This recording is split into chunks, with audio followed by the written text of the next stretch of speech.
Hello and welcome back to another episode. Today I'm talking to you about the principle of the minimum viable product. The idea here is that so many people get off the track of their goals and they don't end up accomplishing what they want because they get too wrapped up in trying to make every little step perfect. And they think that if they don't do it right perfectly every single day, then it's a waste of time and that they're not going to amount to it. But today I'm going to tell you how I have been able to achieve things in my life by abiding to what I call the principle of the minimum viable product. This idea lends itself from the field of engineering that I spend my corporate life, one of my personas in.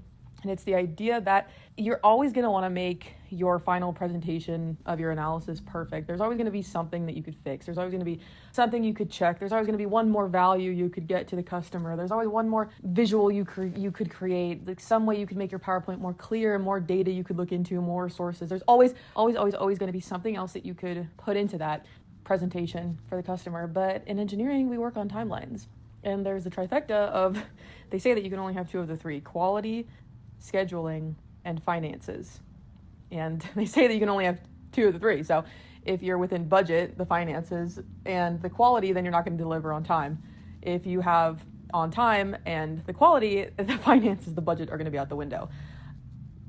The point is, we think a lot about schedules and getting things out the door. And in this trifecta balance, this balance of this trifecta, you have to consider how much time are you putting into something, what's the quality of the thing you're getting, and how much is it going to cost you.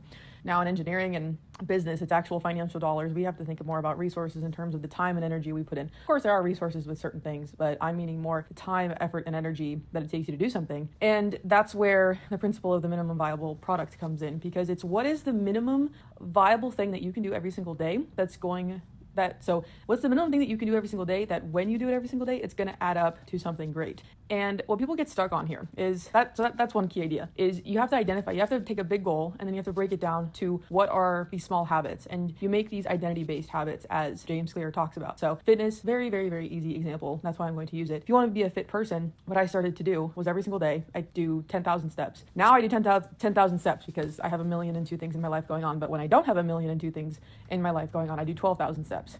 So I used to do, I do 15,000 steps when I'm on winter break, when I have no school, no work, nothing. I do 12,000 steps when I just have school and work, or like one thing and work. And then I do 10,000 steps when I have 3 or more big things going on. So right now I have my race, I have work, and I have my new EMT job. So that's 3 things. So that's why I do 10,000 steps a day. And you'll figure out what metrics work for you. That's what works for me if you want an example. And then another one with fitness is I do at least 30 push-ups every single day. Could I do more push-ups every single day? Absolutely. Well, some days, absolutely. Is 30 push-ups some days a real challenge? Yes. You know how many times there's been when I'm laying in bed, I didn't do my push-ups for the day, I remember, and I drag myself onto the floor of my bed and I get out my 30 push-ups. Some days are just so packed full of things, or it's a running day, because if it's a lifting day, I just incorporate it into my lifts. But if it's a running day, then I have to go out of my way to do my 30 push-ups. Some days, do I feel like I could do 60 push-ups? Absolutely. I could mix in another 3 sets and get 60 in the gym. The point is, though, is I have found that at least 30 push-ups a day is very sustainable for me. And in fact, when I started out, I used to only do 20 push-ups a day. And then about 8 months ago, I put it up to 30 push-ups a day. Who knows, maybe one day I'll do 40 push-ups a day. But the point is, I have been doing that for so long. I've been getting my 10,000 minimum steps. I don't remember the last time that I didn't get it. And even when I went to travel to Australia, I got 40,000 steps over that weekend, just in case that flight time, because it was so long that I wouldn't get 10,000 steps then. But I made sure within that 24-hour span that I was getting my at that time I was doing 12,000 steps. So my 24,000 steps total. You get what I mean? It's about the minimum thing that you can commit to do every single day.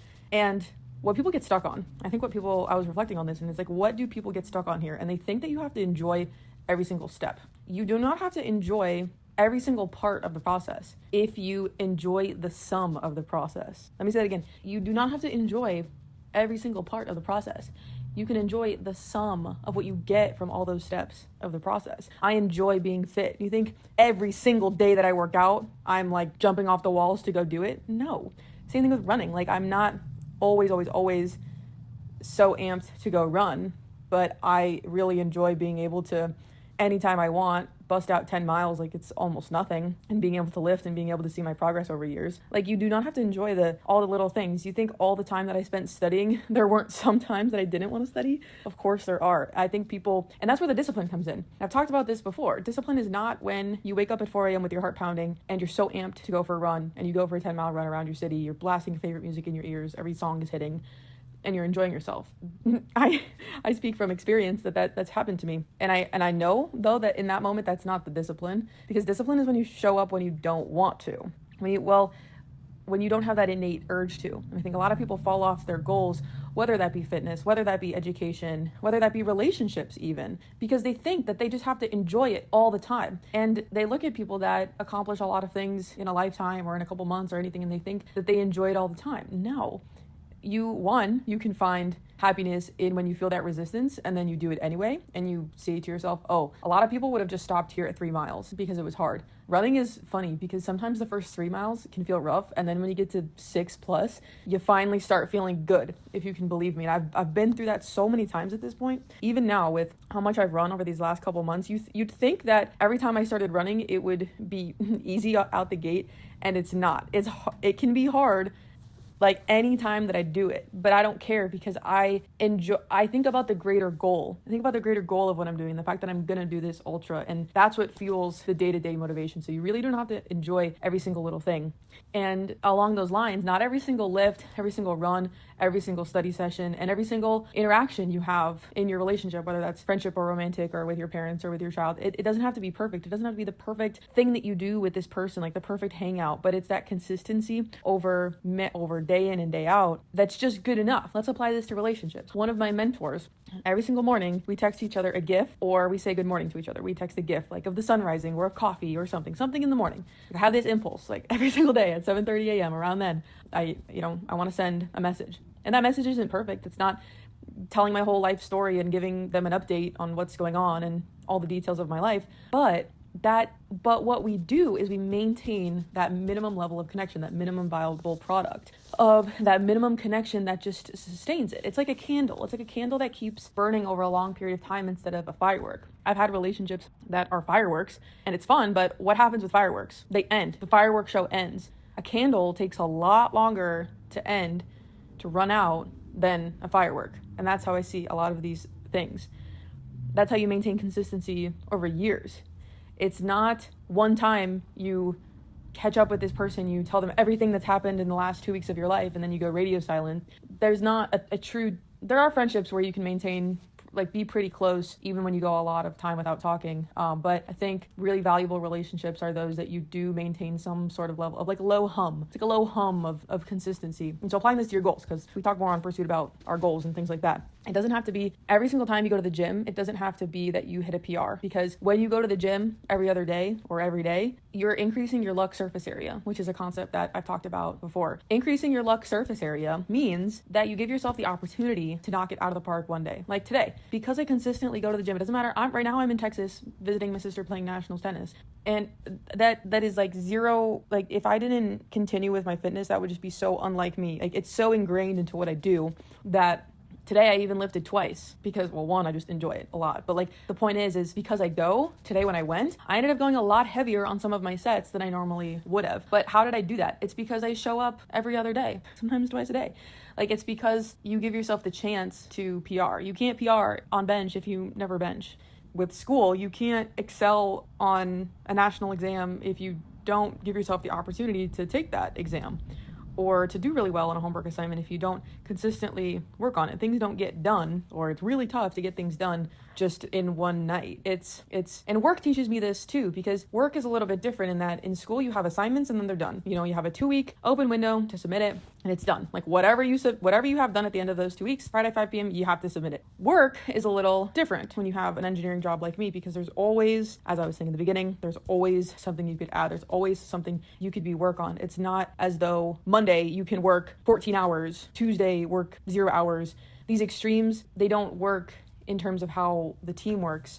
I find that's why I don't mind working over the weekends, because I'd rather continue doing a little bit each day Because what happens in this way is you keep up the momentum. When you run consistently, when you do anything consistently, when you read consistently, when you reach out to your friend consistently, it just keeps the momentum up. And that's what you're trying to do here. That's how you achieve your goal, is you don't let that momentum stop. Like I said, the ways people let that people let that momentum stop for themselves is, one, they think they're not enjoying it, or they know they're not enjoying it, so they think that something's wrong. Just because you're not enjoying it does not mean that something's wrong. And then two, they think that if they don't get it done perfectly and exactly to their standards, then it's not worth it at all. And trust me, like, I admire you for having high standards, and you should absolutely do your best to achieve the high standards and only put out, products at work or whatever. Like, try to have a good workout every single time. I'm going to be the first to tell you, you gotta go for your very best. You have to remember the trifecta though, because if you max out the quality, then what's also going to increase? The cost and the schedule. So the effort that it takes you to do that, you're going to max it out. And then guess what happens when you max out your effort? It's unsustainable. And then what happens? You stop doing it. So in wanting to do everything to the highest capability, you actually set yourself up to go from 100 to 0. And that's what we're not about here. That's how you see people achieve things for a long period of time, because they don't max it out. You can operate, that's how you operate at a very high level in multiple disciplines, because you don't max out yourself in those disciplines, because you understand you have finite energy. You have limitations in this, in resources. In this sense, it comes in your energy. And if you are on your fitness game for a month because you're going super hard and you're going in a way that's unsustainable for you, all right, I'm very proud of you for that 1 month, but what about month 3? What about year number 1, year number 2, year number 3? How are you going to make it so you actually see these gains over time? How do you see progression in your year over time? It's not 1 week that you decide to be a stellar employee, like way above anything you would ever do, and like work like so much overtime. It's who's the employee that's consistently performing at their high level. And that's how you need to frame your goals. That's how you achieve your goals. I've already taught you how to identify what those goals are. You look at yourself from a third party perspective and you think, what's the coolest thing that I can picture somebody doing? And then you do that. And you think, another way is, what I think about is, what would I find impressive that somebody did? Like a combination of things that somebody else did, and then I just do that. So again, it's thinking about yourself in a third party perspective. And then so I teach you how you identify what you want to go achieve. And we've already talked about the timelines that you need to think about your life in. There's 3 timelines you operate on. The present moment, when you're enjoying, well, we should actually start with the past, when everything that you've worked up, what you've been working towards, like all the work that you've put into this point, that's the first level. That's thinking more in the past, everything that you work towards. 2 is you're actively enjoying the fruits of that labor. So easy example, if you got a degree, the level 1 is all the assignments you submitted, all the lectures you attended, all of that. Number 2 is enjoying the salary of the job that you got as a result of all that effort from getting your degree. And then number 3, and this is the key one, this is what we talk about here on Pursuit, is third one is, what is the next thing you're going to do? Like, what is the next goal? What is the next thing you're going to chase? So I've already talked to you about how to identify what you want to do, talked about what timelines to think about your goals on.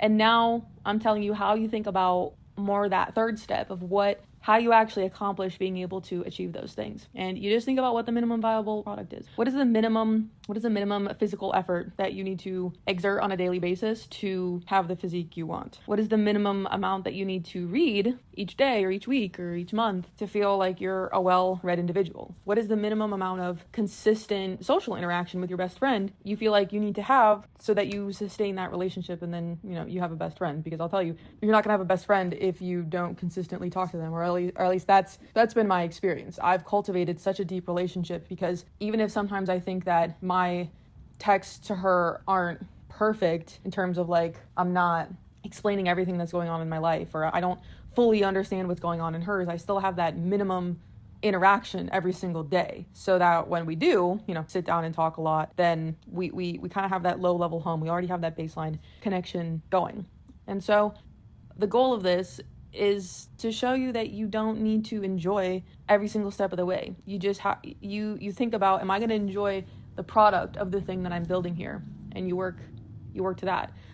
It's discipline. Discipline is number one. Discipline is number one with this. It's showing up even when you don't have that initial gut feeling to. And I have ways that I can tell you about how to find that motivation but it really starts with that mental side of like, you do not have to enjoy it. In undergrad, we would always say the only way out is through. Sometimes the only way to achieving this great goal you have is through. There's no under, there's no over, there's no way around it. There's only one way, and it's through. It's like if you want to run a marathon or even more, you just have to keep putting one foot in front of the other, even when your mind is telling you stop. Why are you doing this? Even me, with how much I have run these last couple months, my mind still tells me that. Like, anybody who achieves something is not because they don't necessarily have those thoughts. It's because they have trained their mind to understand that those are a fleeting thought. And you can push through that. Your body is capable of so much more. Another thing I tell myself all the time is like, it's not that bad.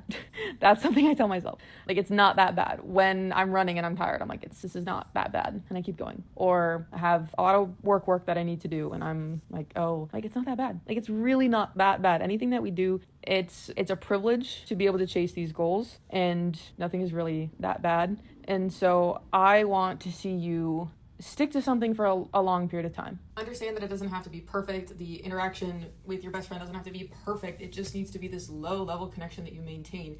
Fitness, you don't have to run 15 miles every single day for it to be worth it. If you can run 5 miles consistently or whatever, start with the lowest thing. Like, start with the very lowest habit that you can stick to. James Clear talks about this, that there was a reader who would go to the gym. He would literally drive to the gym. He would be there for 2 minutes. He would walk in. He wouldn't even work out, and then he would leave. Why? Because he was building the identity habit as a person who goes to the gym. It's about building these identity habits and starting with the very lowest level, the minimum product. What is the minimum thing that you can commit to doing on the scale that you need to commit to doing it? Is it a weekly thing, a daily thing, a monthly thing? That's how you should think about this, and create assignments for yourself. Create these daily habits. Like, oh, I'm gonna text my best friend good morning.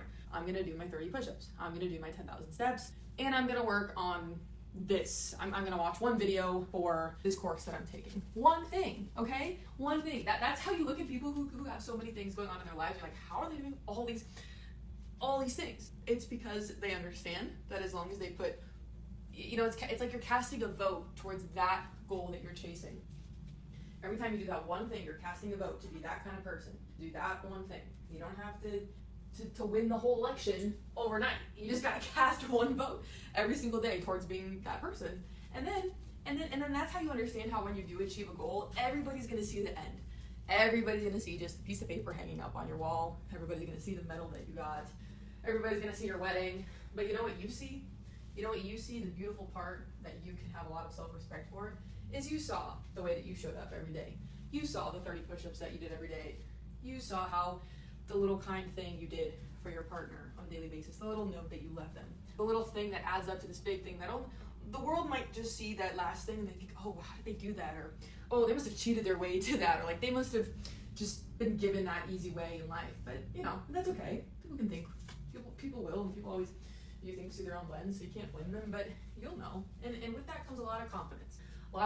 And a lot of independence, because you know that you're gonna keep doing those things no matter who's in your life, what's in your life. And I'll tell you, if life does get very hectic, it pained me to go down from 12,000 to 10,000 steps. I mean, I hate that. I hate going down. But like, I would rather do 10,000 steps every day than just completely set the goal out the window. So like, adjust, especially when you have things going on. If you need to go down, like it's gonna allow you to continue operating at an overall high level. If you need to adjust, like I pictured a bunch of bars, like speedometers that you're monitoring. If you need to lower the RPM a little bit to keep the overall system operating at a high level, do it.